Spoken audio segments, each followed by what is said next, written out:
So the first thing is that we start off with CAD operators. So we've got 3 CAD operators. All our jewelry is designed on a computer machine. We can get a sample. It can either be an actual physical sample or it can be a picture. It can be a photo from something overseas. It then prints a wax mold, which looks like this, of the ring. And then from this mold here, we make a master from this.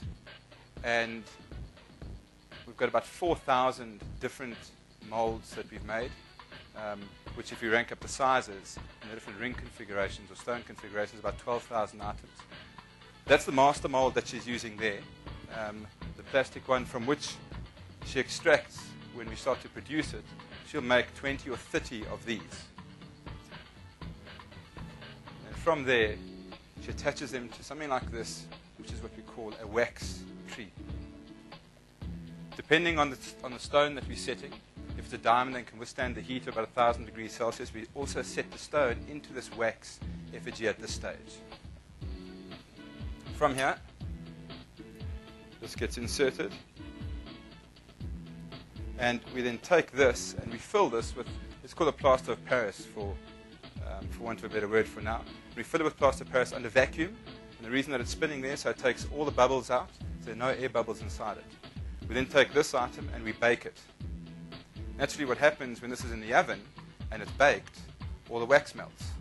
So what you're left with is you're left with a plaster of Paris cylinder with a whole lot of voids inside it that match exactly the outline of the ring, of the wax ring that was inside it. From here, it goes into the vacuum casting machine, which is where we put the gold into. A little ahead of the DVD, I can see. Try to plan this.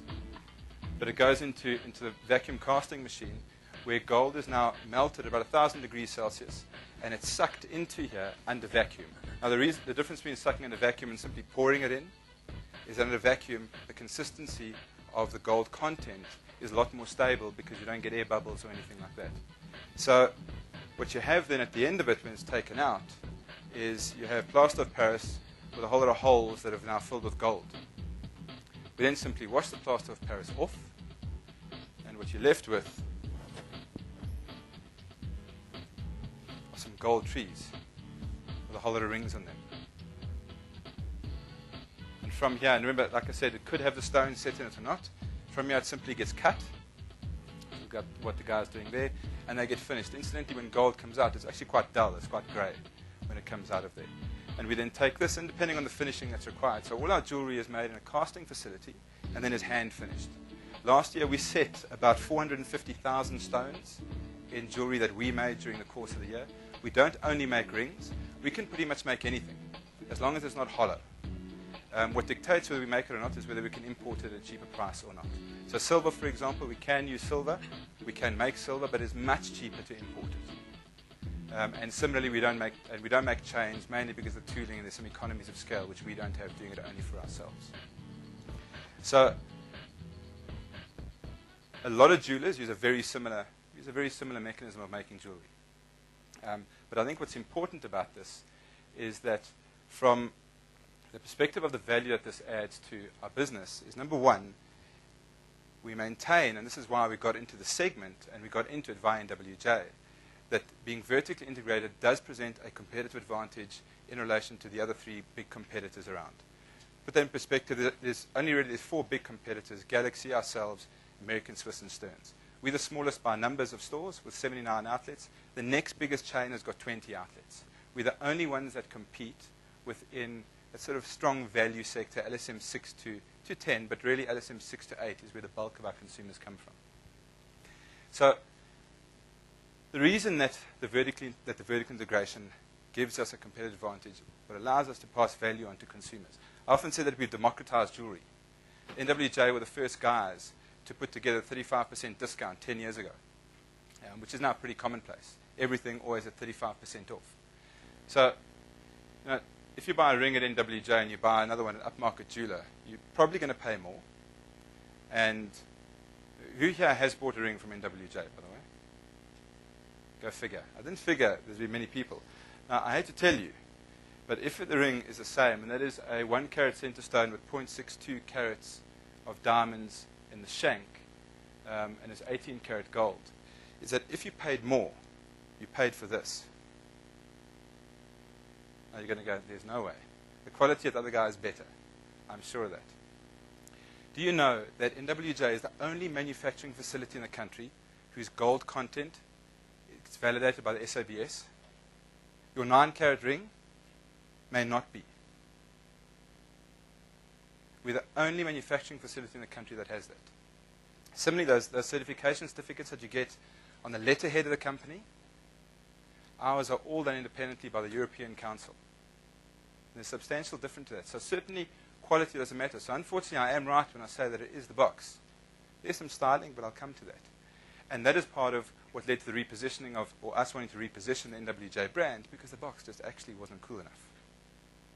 And that's certainly one of the things that we saw and what led us to reposition the brand starting last year with a new store look, the advertising, and certainly the packaging. So certainly value, the vertical integration is what allows us to pass that value on to consumers, because we cut out a lot of the cost because we make it and we sell it. The second thing it gives us is it does give us innovation capacity.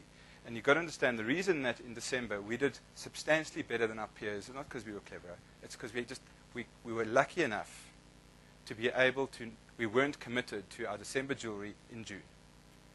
It's as simple as that. Because our lead times are substantially less than our competitors, because we make 50% of the product in our stores, our lead times, in June we could still change our strategy, which ended up that 70% of our Christmas brochure was new products.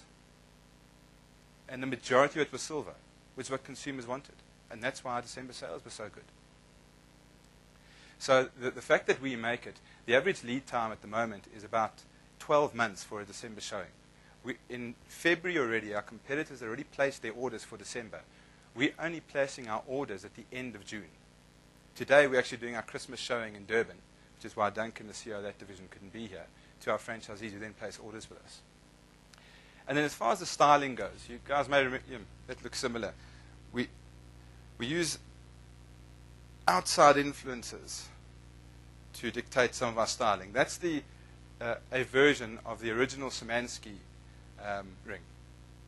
We make the same ring. Here's the mold from that.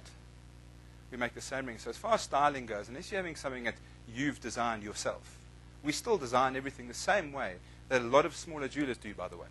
They also have a CAD machine. They also have the same printer. They just don't do the volumes that we do, and they don't use the vacuum casting mechanism of actually making the ring. But the actual design itself, we use the same process as probably that bespoke jeweler that you're using. So the third reason, I think this one I've touched on, is really around the speed.